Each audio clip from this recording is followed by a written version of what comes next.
Hey, this is Erica from Ever Educating, and this channel is teaching tips, tools, ideas, and resources for new college instructors. And in my last video, I did a tour of my dream office space, and two major parts of the office is a giant whiteboard and a giant corkboard. And so I thought in this video, I'd give you some ideas of how to use whiteboards and corkboards if you also have this product at home. I think it can be very beneficial, and here are different ways you can use it for your own academic or alt-ac life. The first possibility for using the whiteboard is nice and simple, and that's just writing an affirmation on the board. So this might be an affirmation that you change every single morning if you're someone who likes that variety, or it might be an affirmation for the whole week, depending on your preference. So affirmations are a great way to really stay motivated and get inspired, and it could be a place where you can just have that reminder of, hey, I can do this, I'm ready to go. Another option is to use the board as a task list and to keep track of all things you need to do and what your top priorities are. So potentially on one part of the board, you can have your top 3 listed, and then on the rest of the board, you say all the other little things, big and small, that you want to achieve at some point that week or that month or whatever timeline that you're working with. If the board is pretty big, then you have a lot of space here for brainstorming all the things that you want to accomplish, and then you can mark it as done when you finish it up. If you want to get a bit more involved though when it comes to completing tasks, then maybe you want to transform your whiteboard into a Kanban board. So basically here it's 3 different columns: the to-do column, the in-progress column, and then the done column. So you would list out, okay, here are all the tasks I need to get done. And then as you start working on them, you move them from the to-do column into the in progress. And then obviously once you finish them, then you move it to done. This is a way to see how much you've achieved in a given period of time. So maybe this will be a month time frame. And so you list out all your top tasks for the month that you want to accomplish. And then again, you move it along to the various columns once you start working on them and then finish the work as well. And at the end of the month, if you find, okay, I still have 2 items in the to-do and I have 1 in progress and I have, let's say, 5 done, good to know. Maybe next month I have fewer to-dos, or I change up things. Maybe that to-do isn't that important and I don't even bother putting it on the list next month because it's actually not a priority for me. I'm going to just mark it as unneeded. So this can be a bit more, tracking your progress on your tasks.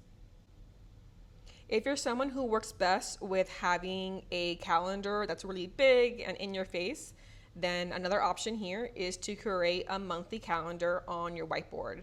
So you don't have to make this perfectly aligned unless you're someone who needs that perfection. In this case, I just did a very simple, lines across, lines down, nothing too fancy.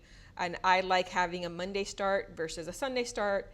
But you just basically create a calendar for the month on the whiteboard, and then you write out all your different, events or your meetings, or if you have deadlines for certain things, and you write it out on the whiteboard so it's nice and in your face every time you enter into your office.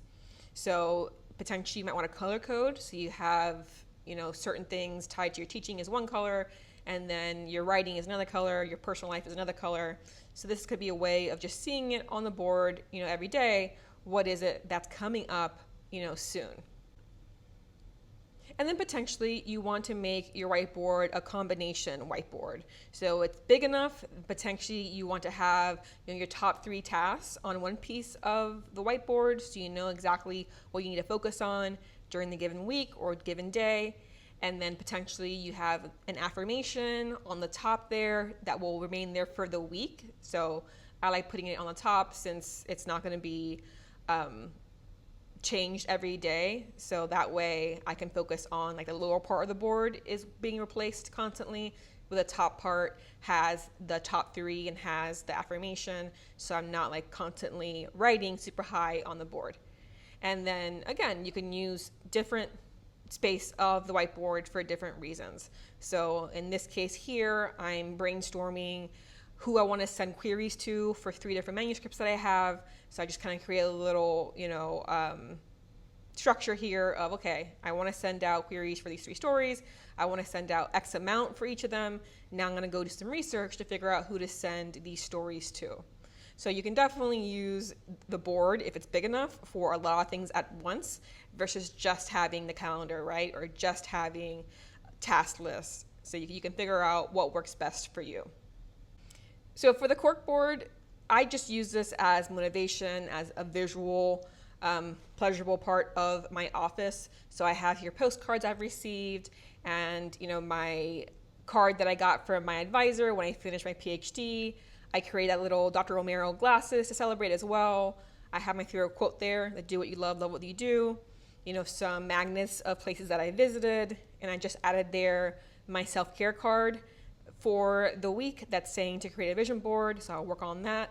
And if you haven't seen my office tour, I'll link that below. That's, I have a self-care card deck in my office. So this is basically how I use my Corkboard. I just replace things as they get a little too old.